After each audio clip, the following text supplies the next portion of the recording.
Hi, welcome to the Spooky Hours. My name's David Saunderson, and today we're continuing our series on Dracula and its characters with Dr. Kaja Franck. How are you, Kaja? I'm very well. How are you? I'm good, very well too. Now, in our last episode where we were talking about Dracula's guests, we briefly touched on the idea that Dracula can turn into a wolf, and therefore he is a werewolf. So, is he a werewolf? Well, as someone who has written extensively on this, I will skip my 8,000 word opening chapter of my thesis, and I'll just get the main points out of the way. So I'm pretty certain that actually, if you read the novel, generally the way that Dracula is presented, he can be read as either a vampire or a werewolf. And one of the big things that keyed me in was when you read the early part of the novel in Jonathan Harker's diary. The local people are referring to Dracula as, and I can never remember the word very well, begins with V, and they refer to him as this creature from folklore, begin with V. And Jonathan Harker writes, this translates as either vampire or werewolf. So already, right at the beginning, there isn't a clear indication of who, which is which. It seems more that Van Helsing is the one who decides he's definitely a vampire as opposed to a werewolf. And yet the characterization of Dracula leaves it very open. When we're talking about how Dracula appears, he has a monobrow. He has on his hands hair on his hands and a very, very long ring finger. Now, what's interesting here is if you look at the list, so if you look at Stoker's working notes, you look at the list of sources that he was looking at. One in particular is the Book of Werewolves by Sabine Baring-Gould. And when you look at Sabine Baring-Gould's writing, he specifically says that some of the signs of someone being a werewolf when they're not in their transformed form is a monobrow, hairy hands, and a long ring finger. The final thing that might surprise people is the description of Shakespeare. Why am I saying Shakespeare? Baby brain. I also work at Shakespeare's Globe. So the description of Dracula that Stoker writes, he talks about his fangs. Now, for us, fangs mean vampire. But the description of his mouth is very, very similar to how Sabine Baring-Gould describes the mouth of Jean Grenier. And Jean Grenier was a young Frenchman, actually more or less a teenager, who was accused of being a werewolf. He was ultimately found guilty of having delusions and quite possibly of being murderous. And he was sent off to a monastery to be looked after. But in that description, they talk about his fangs, and he had pointed fangs. So actually, this very central image that we have with the vampire in Dracula, the source appears to be a werewolf for those fangs. Yeah, and that's interesting because the image we have of Dracula is having fangs like this, but we know that bats, and like Nosferatu in the 1922 version, has little teeth like this. So they're like, so maybe the way we think of vampires is we're actually thinking about a dog, like a wolf with fangs like that. That's what you're essentially saying. Absolutely. And of course, if you actually look sort of like, if you do actually look at the folklore of werewolves and vampires, there's quite a lot of overlap. So you'll find that like sometimes when werewolves die, they become vampires.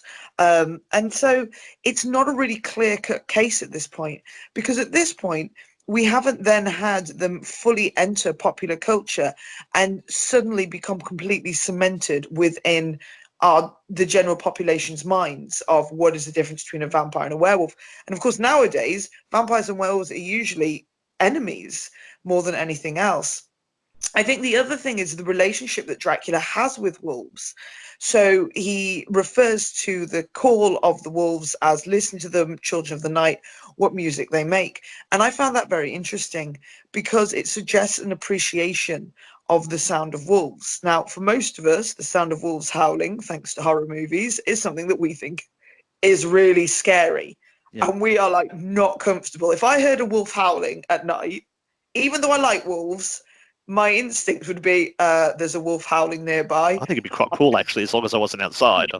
Anyway. I'd be like, yeah, I suppose I'd be like, well, I'm inside, it's fine, it's not going to come in.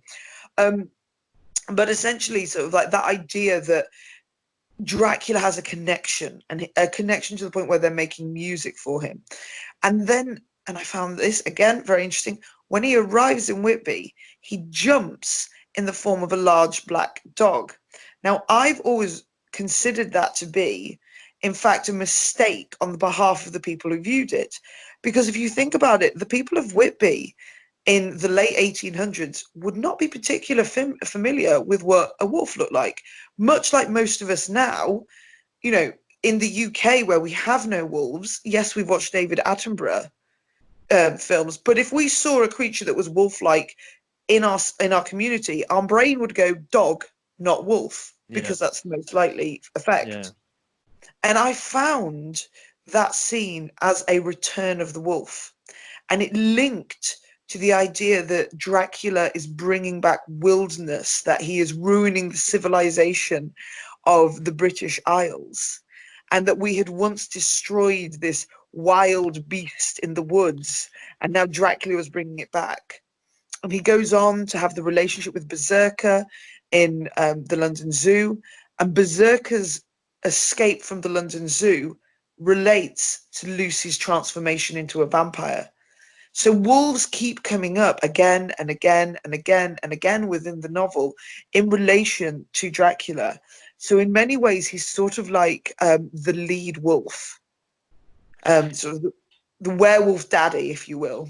So he never really mentions it though, does he? So it's just, you have to read in between the lines that he's kind of a werewolf. So, but the characters refer to him as a vampire. So we have to still assume that he's a vampire who has the ability to change into things, like bats. That's very much what we expect to see of Dracula in any type of film nowadays, is in a bat. Really enjoyed seeing him as a wolf in the recent BBC version. What did you think of that when he was taking off the skin and it was all blah? That was, I mean, that's peak 1980s body horror. Yeah. Like, that is all American Werewolf in London. That is Neil Jordan's Company of Wolves.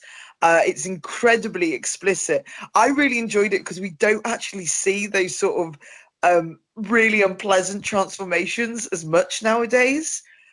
Perhaps because of how we've changed werewolf narratives, we don't see that body horror, and I loved that callback. I recently rewatched The Company of Wolves. I highly recommend. Which I saw many years ago. Yes, yeah, it's fantastic. It's fantastic. It's weird. It's dreamlike. It's a little bit schlocky. There are some really old school special. Well, they're the ones where they open their mouths and the wolf comes through the mouth. One of them rips their own skin off. And it's like a wolf made of like muscle and sinew. And I think we forget how grotesque that was, because we're used to CGI everything, and the marvelousness of how those effects were being made. So I thought it was a really interesting connection to that. And I also, anytime anyone puts in the fact that, you know, Dracula can become a wolf, I'm pleased, because in my head I'm like, yeah, that's essentially what that's what I've been arguing, that's what I've been saying. And it's so overlooked. And as someone who, you know, I write about wolves, I'm really interested in wolves, I always like them to be included in a narrative. I think it adds certain je ne sais quoi. So what does this mean if you've got Dracula is a werewolf and he's a vampire? I mean, this is kind of a stupid question, but what would that do to his psyche? Because you've got this beast and this supposedly civilized man. He's clearly not civilized, though. So this is his dark half, which is the beast, and this is the outward image of him as the sophisticated vampire. Well, I mean, again, when we're reading the novel, we tend to, I think, overstate the idea that somehow he is supremely civilized. He lives in this mouldering castle, which is apparently not maintained at all. He has piles of cash, but doesn't use the proper civilized way of banking as they would have been using at that period of time. So in some ways, he is rich, and he is harking back to this very upper class sort of society, but it's one that is falling apart and is actually becoming less and less civilized and more degenerate as time goes on. And I think when we're looking at him as a vampire, we can still see him as relatively animal-like. Yeah. Certainly, I would agree that within the reading of the novel, his connection to animals is another thing that makes him so scary, because we have to remember that this is post-evolutionary theory. And Darwin, writing about the idea that humans could, have come from animals and that we have a common ancestor with monkeys, would have scared people so much. And from that, we get people talking about like, well, if we came from monkeys, maybe we'll turn back into monkeys, and you get Dr. Jekyll and Mr. Hyde and all these sort of ideas coming through. So I think the fact that Dracula has this connection to the animals, and animals that would be categorized as beasts, even if nowadays we know that isn't entirely true, is another fear that's coming through, that we've got these hardworking, honorable, decent people like Jonathan and Mina. We've got these highly educated people like Van Helsing. In fact, we have sort of like all, we have the new world, the brave new world where Quincy Morris comes from. And at some point it said, look at the men, the men they're breeding over in the new world. Isn't this marvelous? That Dracula is connected to the beast is another sense that we're heading backwards, and that if we don't shore up our power against the uncivilized and the barbaric, at any moment our country might fall back into this state. So it's a reminder not to get complacent. A particularly timely reminder because, of course, we're heading into the fin de siècle at this point. People are scared what happens when Victoria dies, what happens when the British Empire falls apart. Is we starting to see a sunset of the civilizing effect, and again, in inverted commas, civilizing effect of the British Empire. So yeah, this return of the beast seems to very much embody that. Okay, so I think we've decided that he is a werewolf and a vampire, can be both. So, Team Jacob or Team Edward? Oh, for me, Team Edward. No, not for you, for him. I know Oh, what for you. I him. know what you would be. I Yeah, get your idea. Yeah. Um, he's a doctor's son. He's got so many degrees. Um, oh, I'm gonna say for Dracula. Well, this is a difficult one. I almost don't want to say, because honestly, Jacob and Edward are actually all right. They're quite decent people, and Dracula is massively not a decent person at all. But I would probably say Team Edward. Okay, I don't care either way because I've never seen the films and I'm just doing this to trigger you. So, because I knew this would cause much more grief in your head about this than it would be any other question I could ask you about Dracula. So, you think he's just a Team Edward because he's a vampire? Yes, I would ultimately say he's Team Edward, and also because if you've read the books, and the books, that's what you should read. Ignore the films. Well, the first one's very good. The next ones aren't as quite as good. But if you've read the books, they actually have the inclusion of Eastern European vampires who have grown grey and dusty, because that used to be where the power and the heart of the vampire realm was, and then it moves over to Italy during the Renaissance.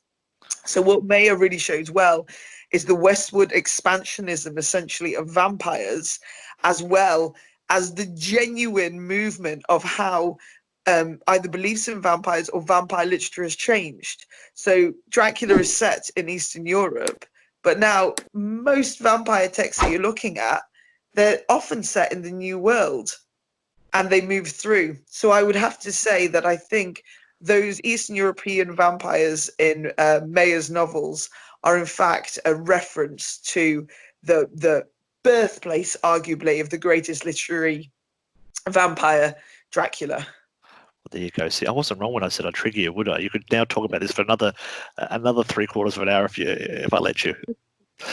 But we'll leave it at that. Thank you for that, Kaya. We'll talk to you next time. So, see you. Bye. Bye.